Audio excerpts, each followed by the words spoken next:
video game fans and approximately and especially strategy video game fans, we will have a new interview on our channel in our interview section, Vallató rovat. And again, now I have the privilege that I can welcome now such a really great game developer and designer and also producer, David Mullich. Hello. Hello, Andrew. How are you today? And thank you. Fine. And thank you for the participation. And I really hope Oh, you my are pleasure. fine too in this really bad, pandemic times. But Yes, it is a bad time, but I'm feeling healthy, and so is my family. So we're one that's of the great to hear. we're some of the lucky ones. That's great to hear. And you are now in Valencia, if I saw well. The weather is really great there. You can go outside, and some really great funs can happen there, yeah? Or there are Yeah, some yeah, restrictions there, or going, it outside. yeah, it was a nice day today. Yeah, I live in Valencia, which is just outside of Los Angeles, and no, it was a very nice day. We had some rain a couple of days ago, but past few days have been nice, and That's great. I take my dog out for a walk every morning, so we go out and we enjoy the good weather.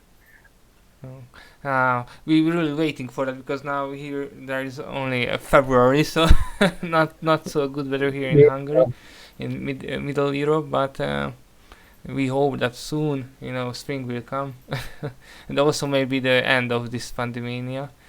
We will see. I hope so too. It's been much too long. Yes, it's far too long, yeah, nowadays. But let's hope that it will be ending. So let's start with the starting questions, general. That how you became, a game producer, a game designer. You really loved the adventure and the role-playing games in your youth, or what is it called? You played really many Dungeons and Dragons or strategic games with your friends. What was cause it? What caused my interest? Yes, about video games, developing and producing and designing those. Well, I actually got into video game development in the very earliest days. Before there really was before actually there were computer games. The only video games that when I was growing up that they had was for the earliest console systems, like the Magnavox Odyssey and the and Atari Pong was really all there was, as well as what was in video arcades. Because when I was going into college, the very first home computers were first coming out. So this was like in the late 1970s, and really I had no intention at first of I didn't even know that video game design was a career. When I went to college, I wanted to be either a filmmaker, an artist, or a writer. And I couldn't decide what I wanted to be, so I wound up taking just a whole. And I thought there's no way that I could actually earn a living in a creative field. So I decided to take some more practical courses, and one of the courses I took was a computer programming course. And one day, while in the computer lab waiting to use the printer to print out a homework assignment, I started typing out a Star Trek game. And as I was programming it, I sort of realized that the player was like the protagonist in their own story. And that got me all excited about the idea of using computers to create interactive fiction. And so I immediately went and changed my major to computer science. Then about a year later, one of my college professors caught me using the university computer for printing out pictures of spaceships and generating poetry. And he called me to his office. And I thought I was going to get in trouble, but really he offered me a job. He and a couple of the other university professors had started up one of the first computer stores in Los Angeles. and he offered me a job as a clerk in his store, and that's where I met some of the first computer game publishers. And one of them asked me if I'd be interested in creating some games for his company to sell, and I jumped at the chance. And so the very first game I created professionally was actually a expansion module for a game they had already done. It was for a text-based role-playing game called Space. Yeah, Space. I saw that there was a sequel also. Yeah. Yeah, and I think that was in the year 1979, and so I created a module, an expansion module for it, and then he asked me to create more games. So I did a couple more while I was still going to school, and then when I graduated, he hired me full time to be a game designer and programmer. So that's how I got started. It was almost by chance. It was just meeting the right people at the right time. Yeah, sometimes luck is really important. Yeah. Yeah, as in heroes also. Yeah. Well, absolutely. Yes. So you I like to started say, with strategies also. Yeah. luck is planning, meeting opportunity. Oh yes, of And course. And it helped the fact that I grew up. I made movies with my with a Super 8 millimeter movie camera, and I drew pictures and wrote stories, and I was just I did magic shows and puppet shows, so I was always a very creative child. That's cool. And it was just me having the, I guess, I don't know if it's lack of courage to dive into that I took that I studied computers. So I guess that's kind of a form of planning, having some practical skills in addition to the creative ones, and then it was meeting the right opportunity. And then maybe you will make a little movie soon or something like that, or you don't want to go to the movie side. I've made a number of games based upon movies. When I worked at the Walt Disney Company, I made games based upon DuckTales and and Who Framed Roger Rabbit and Dick Tracy. So I got to visit movie sets. That's really great. And then a couple years later, I made an interactive movie game called Noir, where we filmed on green screen and sound stages and on locations, and that's really hard work. I'm not sure that I want to get into it. Look after it soon, I think. Yeah. Maybe playable on GOG or something like good old games. Yeah. It's a noir style, a crime video. Yeah, it was based upon crimes. You played a detective, and you would solve a number of different crimes in 1940s Los Angeles, and all the graphics were in black and white. Well, it was a photorealistic game, but done in black and white and very moody. So that gave me a little taste of what it's like to be a movie producer. That's good. Yeah. I will look after it, I think, soon. And I recommend to the viewers and the watchers also of this video. After that, at the beginning of the 90s, there are many type of games that come to life, genres, and the strategy games, first-person shooters with the ID software, and King's Bounty first game for the styles of the turn-based games, maybe one of the first of this type of games, and you worked on it maybe the first, the King's Bounty on 9. Well, I didn't work on King's Bounty. I don't know. But you heard about it, though, of course, I know. Yeah, I certainly heard about it, and my first Heroes of Might and Magic game that I worked on was Heroes of Might and Magic 3. So I certainly been familiar with. Became the developer of it. Yeah, I was the producer of the game. That John Van Caneghem, who created the original King's Bounty, and is the founder of New World Computing, which developed the Heroes of Might and Magic series originally. He hired me on to be be actually a director, lead the development team for Heroes of Might and Magic 3. So that was the first in the series that I actually worked on, and I was a little bit scared to take that job because of the I played success. I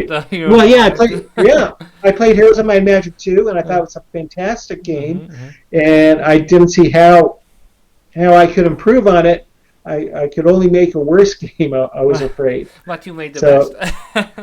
Well, there are some people that think Heroes of Might and Magic 2 is the best, and some would think Heroes of Might and Magic 3 is the best. I heard about that, but my great friend Attila, who knows Paul Romero as well, and he make the official Heroes Hungarian web page from 2000, so 20 years now, and sometimes they make tournaments in the capital of Budapest here, Hungary. Also made some camps at summer, Heroes camps, Heroes 3 and Heroes 5 there, 1-on-1, 2 versus 2 matches, and I have a win also there in 2v2, and it was really great. And he talked about it that Heroes 1 and 2 and 3 as an evolution, now sometimes it feels that the basics are still there in 2 and 1 and 2 and 3, but it's building up on each other. It was really great, and also many new upgrades and updates were there in every sequel, in 2 and 3. But sometimes it feels it's really great because it feels well known, because anybody played with 1 or 2 can play with 3, but you have made really great new averages there, and also the design is maybe much more feel of a medieval darker tone there than it is in 2. Well, I knew what I wanted to do was I wanted to make the graphics have a darker tone. I see. That's great. I thought, when I looked at Heroes of Might and Magic 2, I thought my main contribution would be to change the look, which I thought was a little bit behind the times, and so I did want to make the graphics a little bit grittier, a little bit darker, and feel more medieval and also fantastical maybe. Yeah. Because Heroes 1 and 2, it's a little bit more look like a fairy tale. It's really great. I really like the colorfulness also, and also in Heroes 4. But it's not the same type of design. Yeah. No, it isn't. It isn't.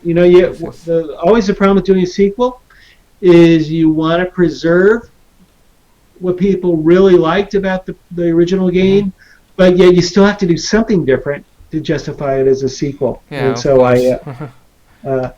so I think I chose some of the right things. Yes, it's really good. Also, really, you can look it really greatly. You can manage your heroes or your towns or your actions, movements really well. Yeah, well, a lot of credit for that goes to my designer, Greg Fulton, who worked with John Van Caneghem on making some changes to the game, but a lot of that was just driven by him.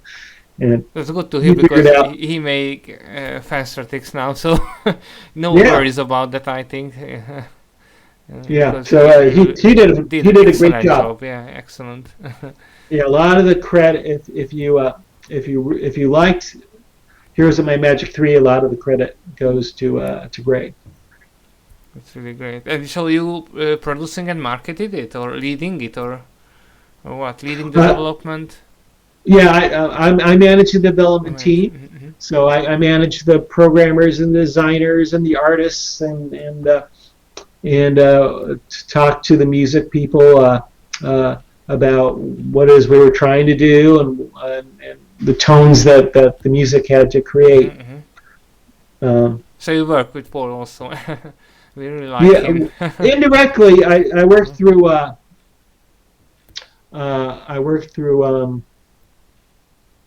his manager. With Rob King also, yeah. Yeah, Rob King. I mostly worked with Rob King, and I told him what music we needed and what feelings it had to evoke, and then he talked to Paul. Really like him also. I hope we can meet with him too, because I heard about it that maybe he will come to the Wrocław Video Game Music Festival, which is organized in every year in Poland, and we were there in 2017 with Paul with the first orchestra Heroes concert. It was really a lifetime event for us, the Hungarian contingent. We know Paul from 2011 because he came here to Budapest to make a concert, and also we organized a private Heroes concert, so it was really great. There is a video about it on YouTube to many thousand of hundreds of viewers on it, so the fans really like it also. Maybe I will send it to you later. Certainly. And also the other concert we made a recording also. It was an official one, if we can say so. And we really know many things about Rob King, but sadly we couldn't meet with him because Paul said that he's a little bit shy sometimes, and not quite like the big crowds. And I felt sometimes a little bit the same, but but yeah, maybe we will come to this festival. If it can be organized, I hope so. At the autumn Pandemonia will go, but we will see. Well, I hope he does. Yeah. They really did great sounds also, not just the music, the sounds have the sounds are great. Yes, absolutely, yes. And also the music, of course, but the sounds are really great feel for the game, and also for the units, the towns, also the actions of the map, so also the mines. It's really great. Yeah, it was a game where everything came together just right. It was a right mix of stuff. Yes, of course. And also, the possibility to can choose from 9 factions with the expansion. There's almost 10 with the Forge, yeah. And it was really great that you can start with many kind of factions. It's not general at that time, I think. How did you make the choice for so many factions there, to be there, so many factions? Well, we decided to go from 6 towns to 8 towns in Heroes of Might and Magic 3. So that that's, and Greg and I sat down and we figured out what the what the different terrains, the geography that each town would represent, and we looked at all sorts of mythological and fantasy creatures, and figured out what should go into each town. And then as we did expansions, we kind of looked a little bit at what our sister game, the role-playing game Mind Magic.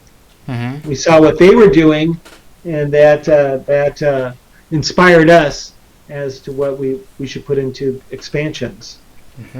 That's great. I really like those two also. We interviewed Tim Fulton about Might and Magic 6 and 7, 8 and 9.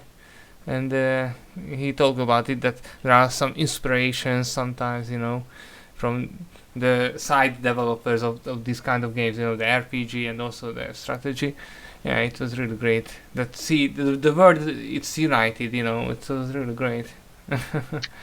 But that's only created kind of in terms of what we call the creatures and what they look like. But was really good is that everything was very well balanced. Unified, of course, in the same world, but there are many unique elements also for the strategy. Well, balanced in terms of what their stats were, what their attributes were. And the way we achieved that is that we simulated all the battles on an Excel spreadsheet. And so John Van Canningham and Greg Fulton would meet with each other, and they just run simulations on a spreadsheet of different creatures battling each other, and they adjusted, they adjust the numbers. With the stats numbers or something like that. Yeah. They made little tiny adjustments until everything was balanced the way they wanted it to be. So it was a lot of doing a lot of preparation ahead of time and thinking things through to get everything to play just right. So even before it was programmed, They set up things to be fun to play. It was, and it was a really fun way of the Battlefield. I also really liked, maybe the best Battlefield in Heroes 4, I think, from the series, and also many fans think this way. It was really great. And how you did decided about the speed? Speed manages which character unit goes first. It was not was the same. I think I remember. Yeah, in Heroes 1 and 2, it not was the exact same way, but it was a similar thing. Well, I think Greg Fulton, the designer, was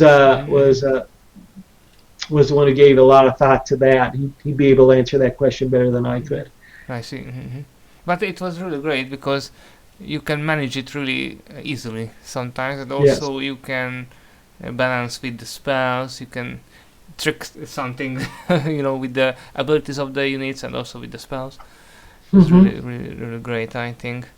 And about balance, balancing so many factions, 9 factions with the expansion, it was hard, yeah. I think. Yeah, well, it was a lot of just playing it over and over and over and making adjustments as we go. And we also, we had a lot of very good level designers who worked on, headed up by Jennifer Bullard, and I think she had 5 level designers working under her. That would just congratulations for her, because such a great map design possibilities. Yeah, so it was just playing it over and over and over and making adjustments until everything was fun to play. Of course. And the exact development time, how much months you developing or years developing the game? 3 or 2 or something like that. 3 2 years. What's that? 3 2 years. So you developed the game for 3 or 2 years? It was developed over 14 months. Oh, 14 months. Oh. And I remember that because my boss nowadays, Well, my boss, who was the general manager of the company, he told me that we had to develop the game in 12 months. Oh, and I said, no, it's going to take 14. And he said, it has to be done in 12. I said, can't be, it's got to be done in 14. He goes, I'll make a bargain with you. You will do it in 12 months. I said, okay. And then it took 14. That's great. So I remember, I was... It seems not so long. exactly how long it would take. No, you know what? It seemed longer at the time because we were all working so hard. Because nowadays, the developments and also some publishing teams say that so much time needed for the graphics, optimization, balancing, etc. So nowadays, 4 or 6 years can pass. So yeah. Yeah, well, we were fortunate making we were doing a sequel, and so you have some basics. Basically, we use the same game engine as Heroes of Might and Magic 2 used. Really? Yeah. So it was we mostly modified existing code, which helped speed up the development process. I thought that it is new because the designing changes also the grittier style, but behind it is the same, but you modified it really. Right. Yeah, we completely revised the entire game engine for Heroes of Might and Magic 4. I see. So it's a new engine there for 4. Right. Yeah, we actually had almost a well, I won't say a new team. Most the lead we didn't have the same lead programmer, designer, or artist on Heroes of Might and Magic 4. Maybe we had different people in charge. Seems some different style of it, yeah, because not the same development team for whole.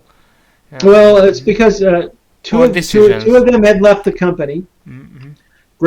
John Bolton, our head programmer, and Greg Fulton, lead designer, had left the company, and my art director, Phelan Sykes, had been moved over to another project, so I had to get different people to replace them.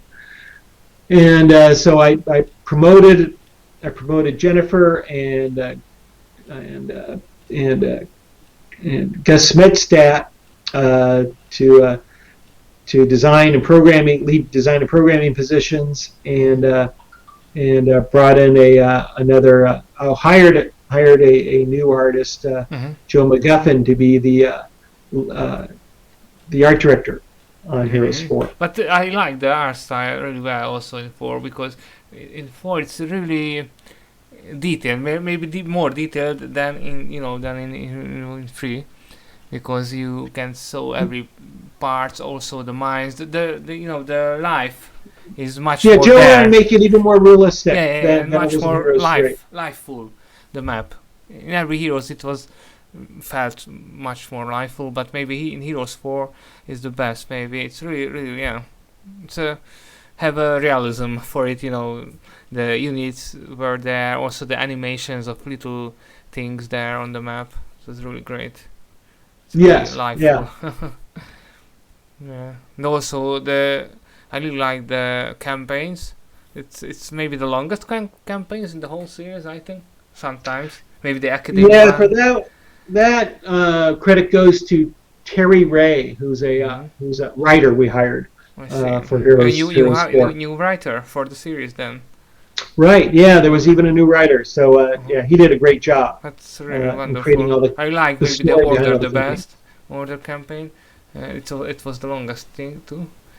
And I like the Heaven one also. It's really great. And like that, many more. I think maybe the biggest possibilities there, averaging your hero skills. There are many type of skills there. Also 5 level, not 3.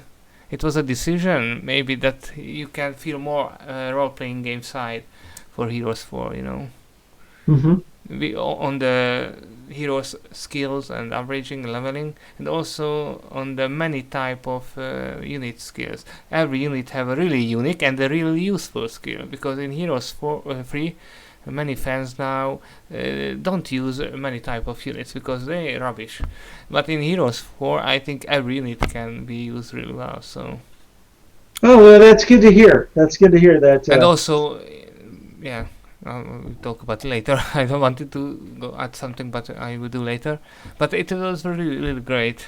And there are some connections with Might and Magic Heroes 6 as well. It was made by a Hungarian team, and they really liked, I think, Heroes 4, because there are many units have sometimes 2 or 3 really useful abilities. So I think Heroes 4 and 6 sometimes have some similarities there. They are the most unique parts of the Heroes series 4 and 6, so it's really strange and good to see that they have some inspirations maybe from Heroes 3 and 4, so it was really great. But balancing also, the fans told that in Heroes 4 the balance was not so good between heroes, because Heroes was on the battlefields. It was, I think, a really good idea. I hope we will see again. But more balance. Good. I'm glad you that was my idea. That's great. And not just me, many fans like that, I think. But they said that it was unbalanced, but I think it's because of the bankruptcy of 3DO. You haven't got so many times for that, yeah? Yeah. Oh, yeah. So somebody called me now. A Heroes fan called me now. My friend. We playing Heroes many times when we have some free time. 3, 4, 6, 7, many kind of heroes. I really like Heroes franchise.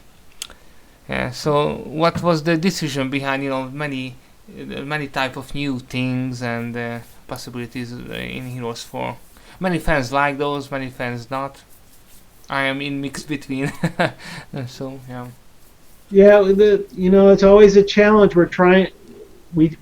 In making a sequel, we knew we had to introduce some changes from Heroes 3, and we hope that people will like the changes. But you never know until you actually release the game what people really will like and what they won't like. So I don't think Heroes 4 was received quite as well as Heroes 3.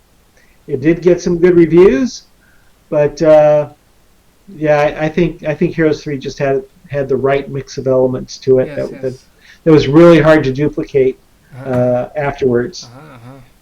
And the fans, if you see the Metacritic's statistics, I think Heroes 4 is quite good too, not just 3.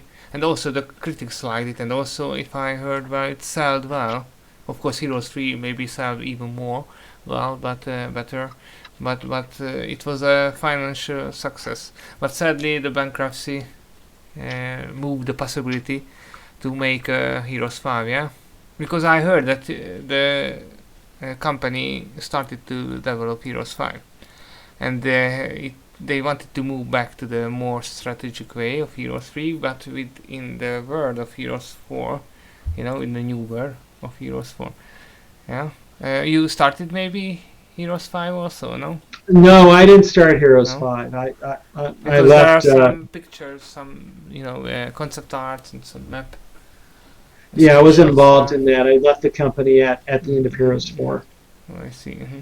Because I heard that the company wanted to make Heroes 5, but it felt way more like Heroes 3, but in the world of Heroes 4. So, and also, if I saw well in the pictures, it was similar design style.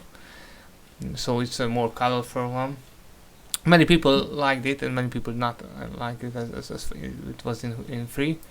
But who knows? Many type of fans there who like the more strategic ways, who like more role-playing styles, and Heroes 4 have much more role-playing side also. But in the campaign, I think it's work better more well. I think with those RPG elements in the campaign. Maybe in the multiplayer it's maybe harder because there are much more skills for units, for heroes, for balancing, and also for balancing for the factions. But I really like the spells.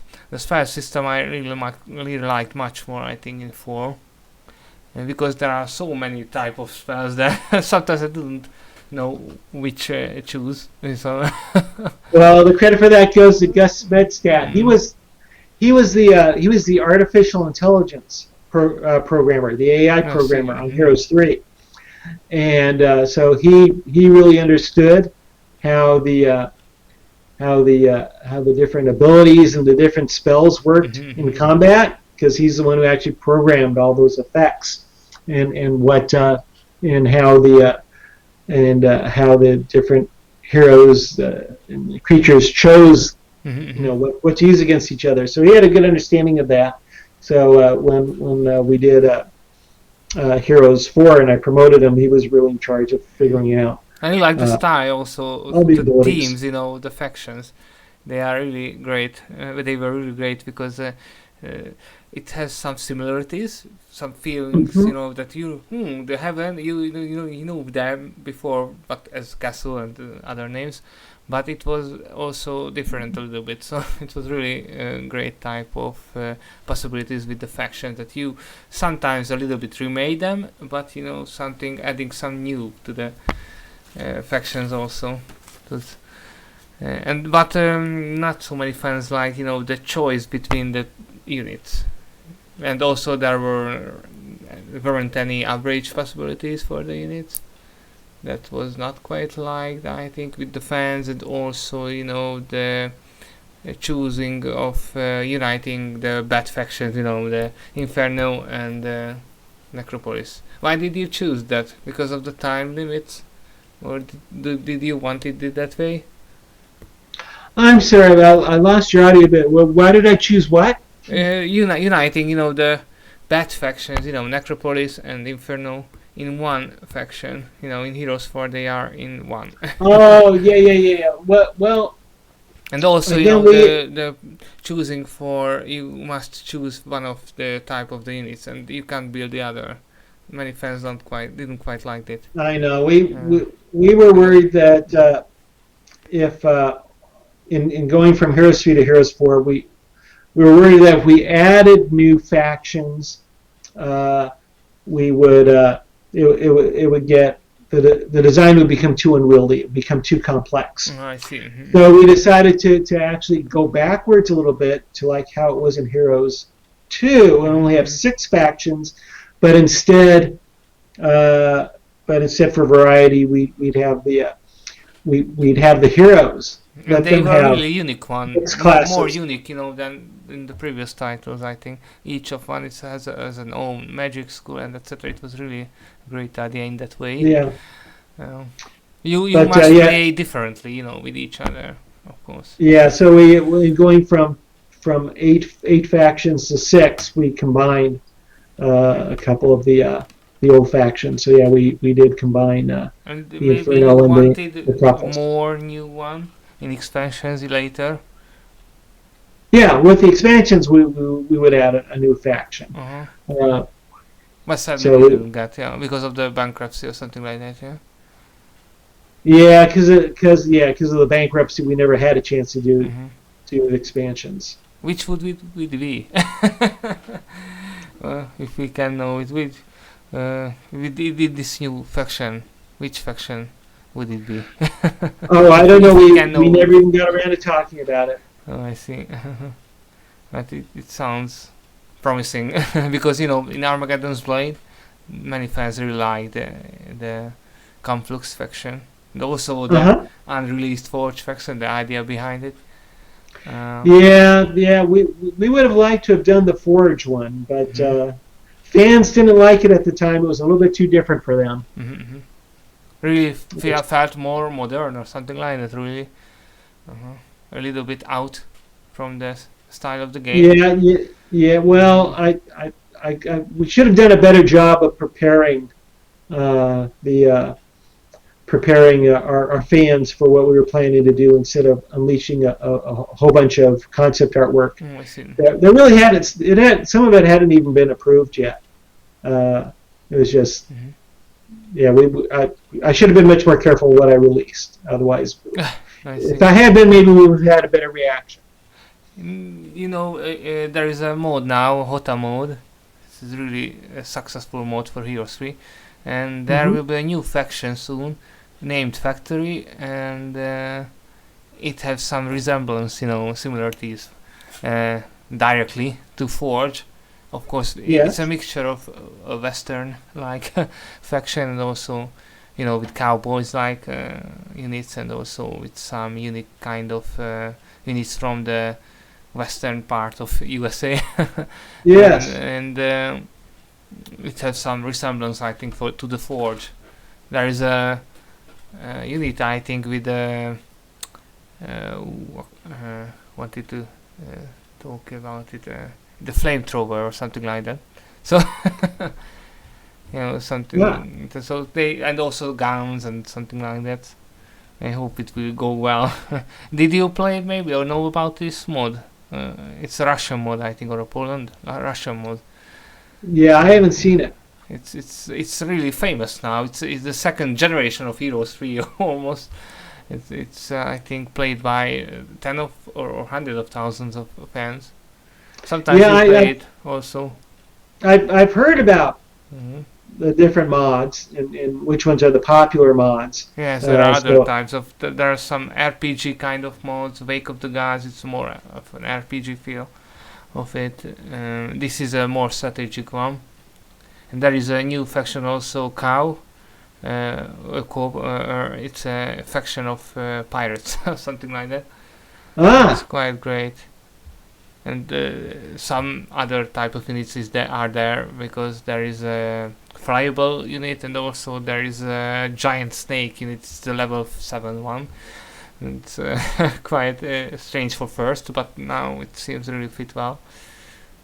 So there will be 10. Oh, not 10, 11 faction there. So it was really great to see.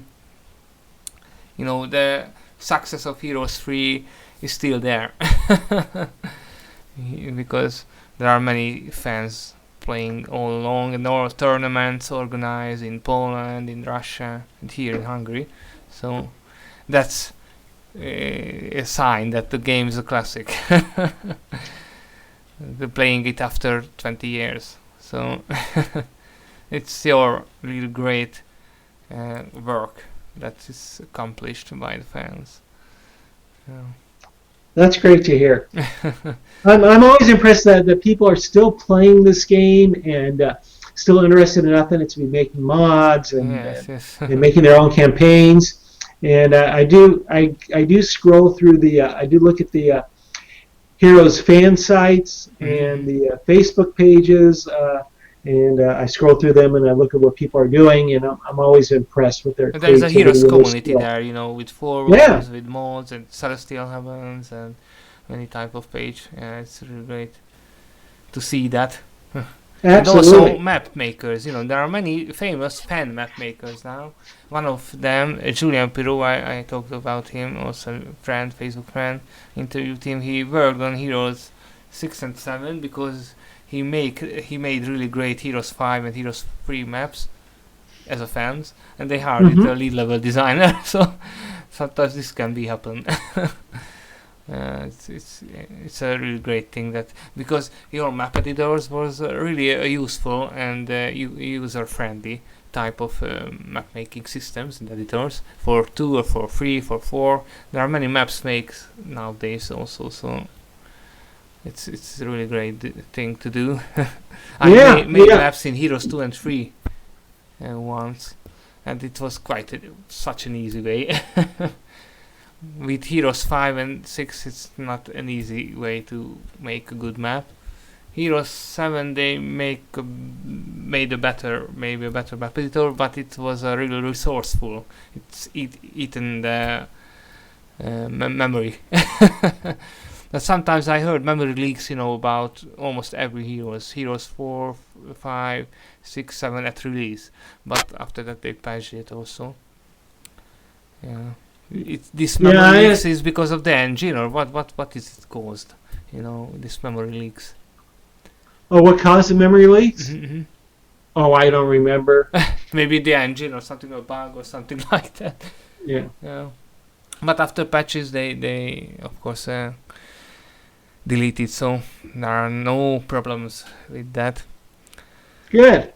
What is your opinion about the Ubisoft era? Many fans trash them, but they like maybe the Heroes 5 the best. They say that it is a 3D like Heroes 3 with new things, of course, a new world. Yeah, I've only seen Heroes 5, and that was when I attended a E3, the Electronic Entertainment Expo. Where they announced it or showing it, yeah.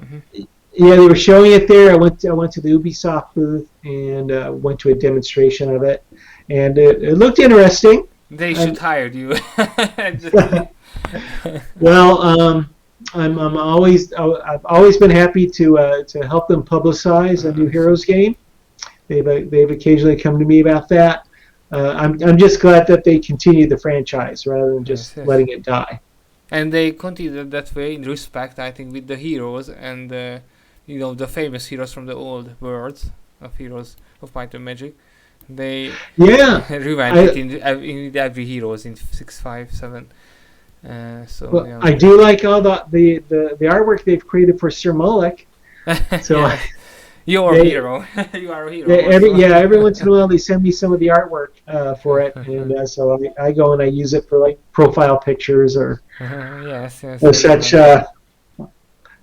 Put them on my Facebook page. And what is the history, of this your hero? Sir my hero? Mullich, yeah. Well, I while we were making Heroes of Might and Magic 2, I had left. I left for a week because my wife had a baby. So I took a week off during that time, and when I came back, and when I came back, Greg Fulton had told me they had made a new hero to put into the game, and wanted my approval for it. So he went and showed me, and it was Sir Mullich, and they had used a picture of me that had been done for I think for Might and Magic 7. There was a picture of me. It was a photograph of me wearing a medieval costume and a big hat, giving a thumbs up and a thumbs down because I was supposed to be one of the town leaders in a scene that would approve or disapprove something you had done. Mm-hmm. And so they took that picture from the other game and they wanted to turn into a hero called Sir Mullich.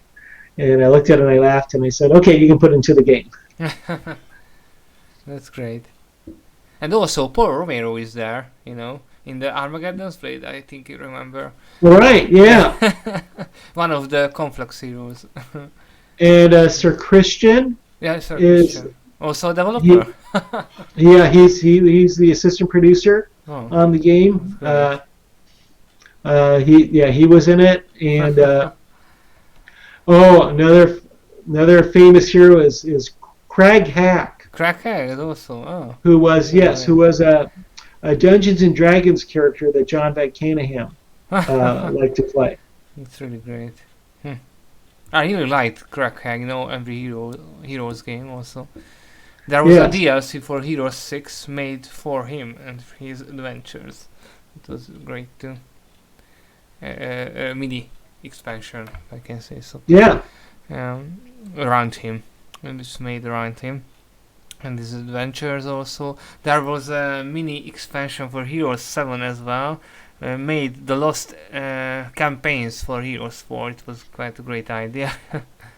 I don't know, you heard about it? No, I hadn't. It was official. It's made by Julian Pirro. I talked about it. It was one of his dreams that he heard about that one or two campaigns lost because of the bankruptcy, I think, and they remade it for DLC. So it was great to play it through in that way. And they mixing the units for to be the factions for more similar for Heroes 4 factions as well. So they rehashed it, renewed it in this DLC, and also they bring back some of the old music from Heroes 4. So it was a really great idea. You knew about these lost campaigns as well, maybe? No. Maybe, if I remember well, he talked about it, Terry, who you talked about it, you know, the map designer and the AI developer, about those possibilities, and they can remade the campaigns. Of course, a little bit more Heroes 7 way, but they rehashed the factions to be more similar to the factions in Heroes 4. Maybe I will link, later, okay? Yeah, I'd like to see that. I really liked Heroes 7, the idea of concept of it, because it was the concept of the best of the Heroes games, from each Heroes 2, 3, 4, 5, 6, and but sadly they not bankrupted, but sadly they got the lowest budget of every Heroes game, sadly. So because of that, it has not had many bugs and not a great success at the release. After the patches and the expansion, it was made more better. But sometimes disconnection still happens, so the server is not quite great. That's a bad thing, but it has some things from Heroes 4, the possibility you can make a governor with your heroes. Also, there are many great hero skills, maybe 1 or 100 or 120 for each heroes, and it's different ones because it depends on the faction you choose, the hero type, magic or might, etc, etc. So every hero is different one, as was almost in Heroes 4, because you can manage many type of hero skills possibilities there. There is a skill wheel in Heroes 7, and you can choose in your own way or in the old way, with the randomity. So there are many type of possibilities there. But sadly they have had a really less amount of money for making the game. So there were many bugs there. Also the Unreal 3 engine they choose, firstly they seemed it really great, but of course it's an engine for first person shooters, so they had really great and bad difficulties there. So you must choose your engines carefully, Julian said to me. Yeah, you can say so. Also you must choose or maybe an own make engine is the best, yeah, when you make your own engine and not licensing it. Well, it can be. It really depends on what you're trying to accomplish. If there's already an engine available that does what you need it to do, there's nothing wrong with licensing an existing engine. It's only when there's maybe some features or special effects you want to do that existing engines aren't capable of, that's when you would create your own engine. Mm-hmm. And maybe you can, optimize for it easier, yeah, if you're own. You could, yes, but in some cases, the existing engines run well enough. Mm-hmm, mm-hmm. So if you're an indie developer and are using like Unity, don't be ashamed. Yes, it's a great The engine. game that the project I'm developing now is being done in Unity, and Unity's doing just fine for us. Aeolin Legacy or no? What's that? The new game by Team, the Aeolin Legacy. The game similar to Might and Magic games. Oh, that. Or that is another Actually, game. I see. yeah, no, I'm talking about a game that I'm working on for another company. Mm-hmm. It's not announced yet. It's announced. It's actually not really a game. It's a virtual world that allows you where you can go in and you can watch movies and great. Purchase clothing. 3D Sims or something like that. Yeah. What? A 3D like Sims or something like that. Yes. Yes. And travel to different cities around the world and experience their culture. Oh, I want to see that. Sadly, I didn't heard about it anything. Maybe you can send a link about it. Sure, I'll do that. Thank you. On the Facebook, something like that. In Heroes 7, there are many returning Heroes 3 creatures as well. So from every Heroes, they decided to have a comeback, and it was a mixture of the best of elements of the Heroes games for Heroes 7. So the idea was great, but sadly, the accomplishment when they really doing it, some bad decisions. Also, the low budget came, and also the bad sides of the Unreal 3 engine for strategy, and maybe that was the cause that there are many bugs there still, sadly, and also the servers disconnecting. It's a bad thing. And there are many Heroes 3, 4, 5 heroes that are also there. So yeah. It sounds like you're an expert on how the series has evolved. Evolving, yeah. I played with every Heroes. I played Heroes, I think, since 1996 or 7. My my neighbors, get me this virus, he for Heroes playing. I really loved with them, and also after that we played in the family, playing with my brother, cousins, and from Steel. There we'll play through that time also with Heroes 3, 2, 5, 6, 7, and with every Heroes, because with every Heroes there are some little great positive elements, also maybe some downsides effects also, but every Heroes has their own things that made good, and every Heroes feel the basics the same, so it's not. Maybe just I said that Heroes 4 and 6 is the most unique one. Maybe because of that the fans not quite like them. But even then, I think have really great positive sides of it, as I said about Heroes 4. Also Heroes 6, there a new thing came with the Hungarian developers, the system of territories.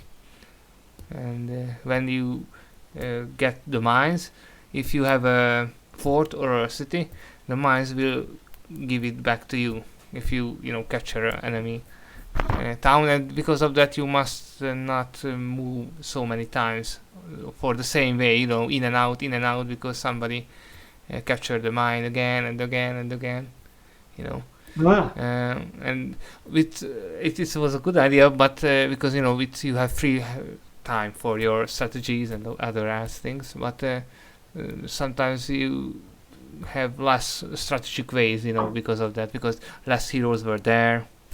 So that was the downside of it. So everything have a positive and a negative side. So every decision, yeah. It's of course. Yeah, it's but the graphics may be the best in Heroes in the tactical way in Heroes 6, because the Hungarian developers, we talk about them at Budapest that time, and they say that it is own engine. They had this own engine, and they worked really well with it. They know every parts of it. But sadly, they bankrupted. I don't know now the exact cause of it, but they sadly kicked off from the development, and they couldn't develop the expansions and DLCs after that and the patches. But they said that after that they could be the best because their own engine, so they know it the best. They could make really great things after further developing it. So I don't know why they Ubisoft kicked them. I don't know why, but the cause. There were some gossips, but so maybe that's because of the teams really changing. You know, Heroes 5 was made by a Russian team. After that, they started Heroes 6. Similarities, I think, were there with Forge sometimes because there were some concept arts about jet bull-like unit with a jet on it. You know, so it was sometimes maybe they wanted to do Forge in Hero 6, but after that they make Alloyds Online or something like that. I don't know exact remembering the name. Alloyds Online, an online game. And after that, a new Hungarian team came, and because of that they, wasting 1 or 1.5 year developing Hero 6. So maybe that was the case. Why it was harder to make by the Hungarian teams, because they lost 1 or 2 years of development, because they wanted to make a fresh start, a new game. They couldn't handling the basics of what Nival Entertainment started, so they must renew it and restart it. Restarting is not a good thing, I think, about games. Blizzard restarted Diablo 3 or 2 times, so so it is bad decision, but sometimes you must restarting it, of course, yeah. The development. Yes. Maybe you restarted sometimes in your development experiences. You must restarting development in a whole new basics. I'm sorry, have I restarted development? Yeah, it's because of some trouble or something, I don't know. Oh. I'm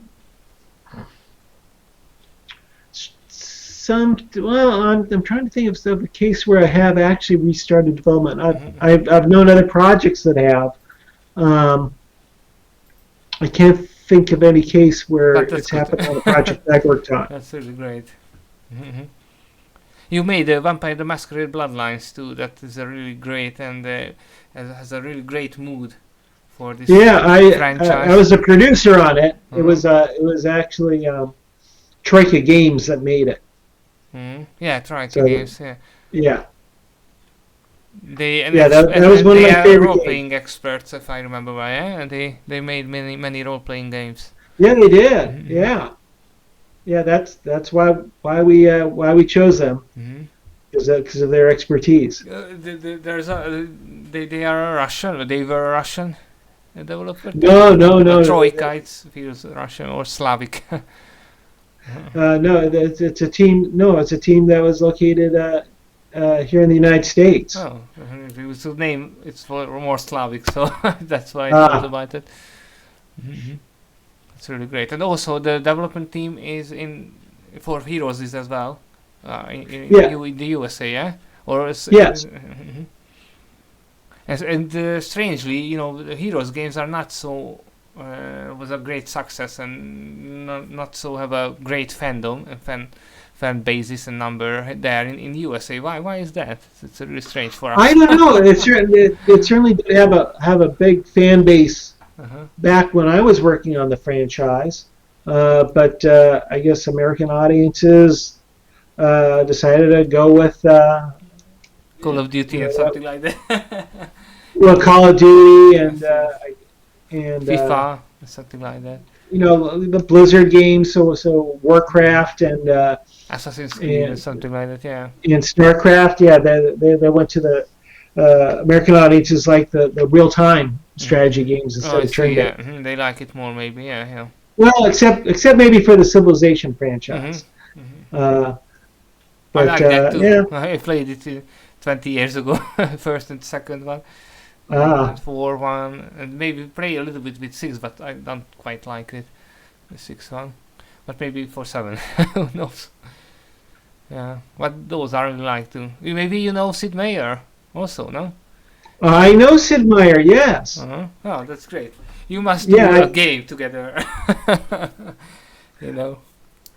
I've met him a couple of times, and in fact, I owned a company in the mid 1980s that we almost sold to his company. Didn't Really? quite do it though, but it came close. So yeah, I was able to meet him on a couple occasions. But he working still in video game industry.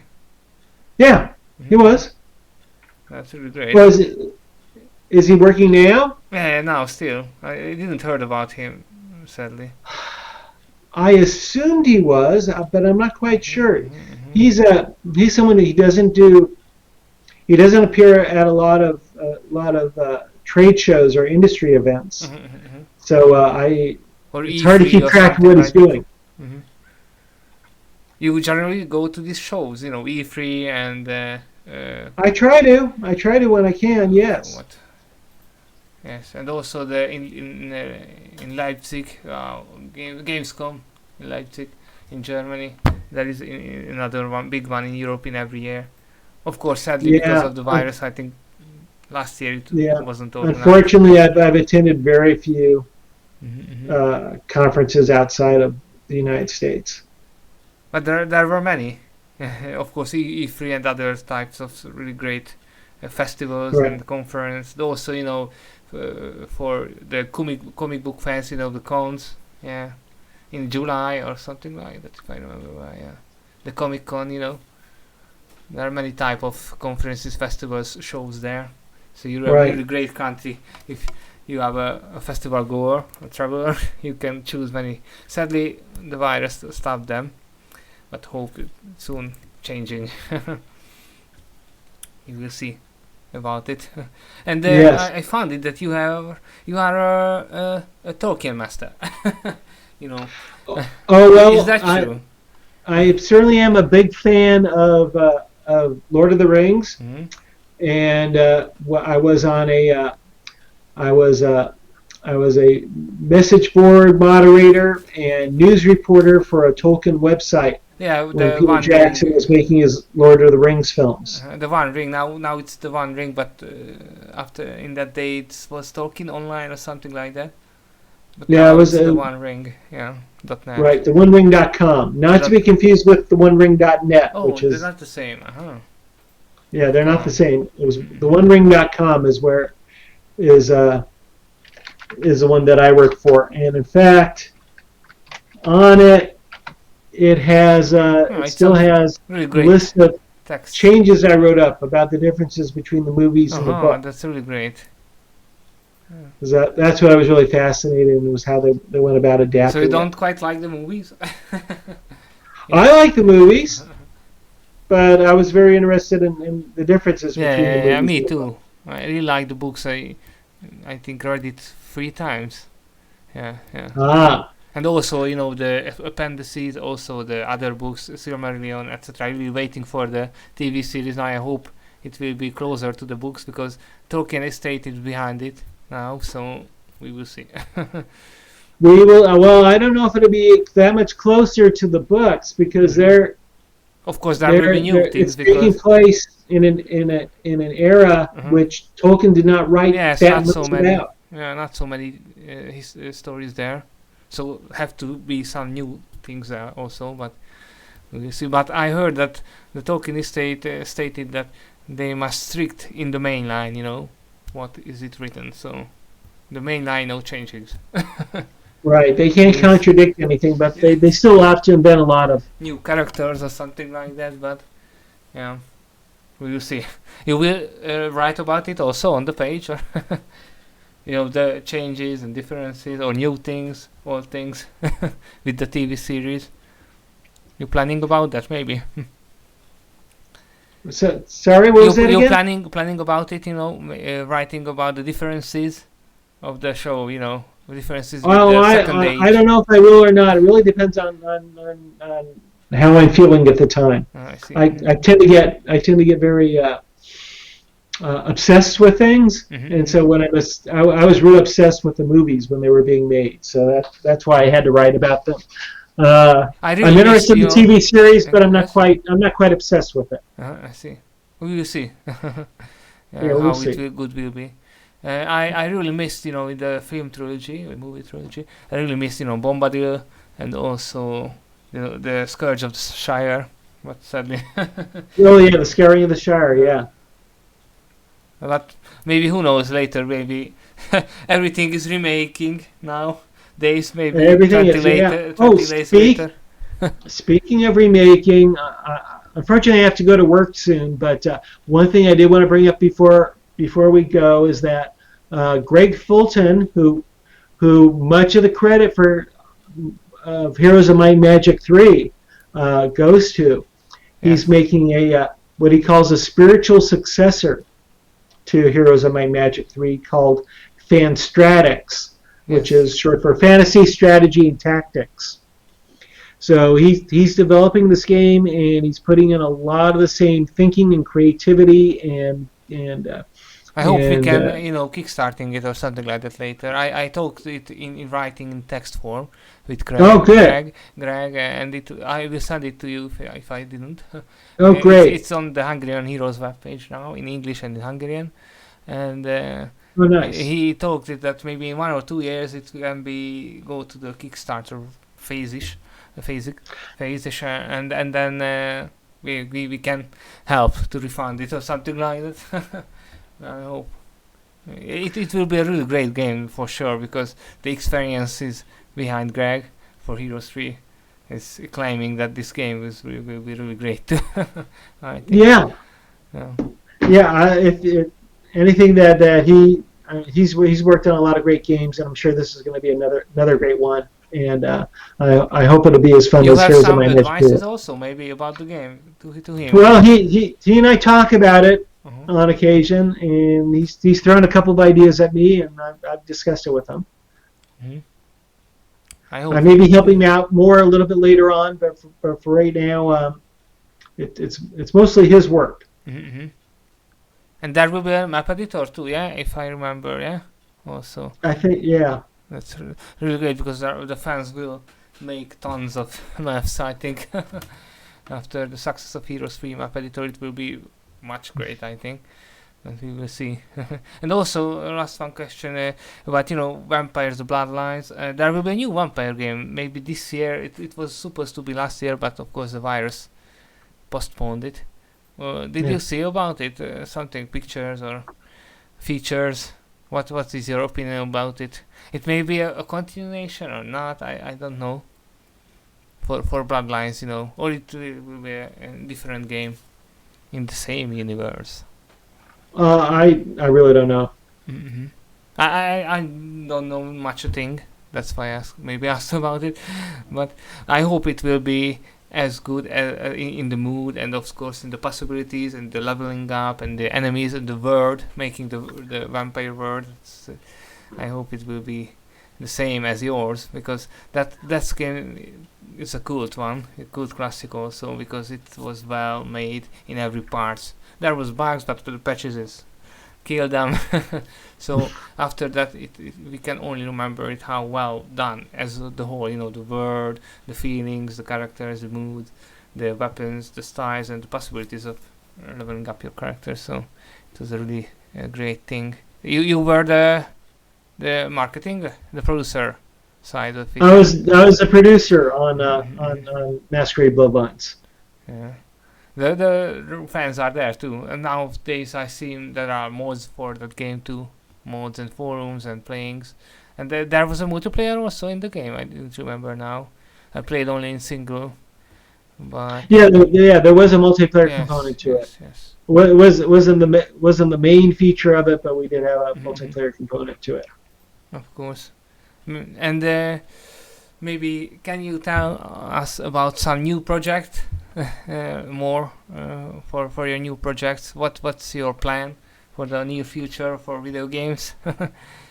Well, the one thing I'm working on now, and it's something I really have to get back to, is I'm developing a virtual world called Cinema World, which is all about art, fashion, travel, music. That's great. I like those. I like And film. Mm-hmm. And so it's being developed for initially for mobile phones and tablets. Mm-hmm. And we're kind of in the we're kind of in an early beta stage right now. Mm-hmm. So maybe at the end of the year it can be released, or next year. I'm not ready to give any mm-hmm. any release information about it yet. Mm-hmm. Yeah, I hope it will be a really great success, and I hope it will be a success too. Good luck for the development. Thank you very much. But now I have to get back to work on it. Okay, so have a great work, and thank you for the interview, and I hope the viewers and watchers really liked it. And have a good day, and I will send the links that I talked about. All right, great. All right, well, thank you so much. Have a great day and a great week, and also a good development.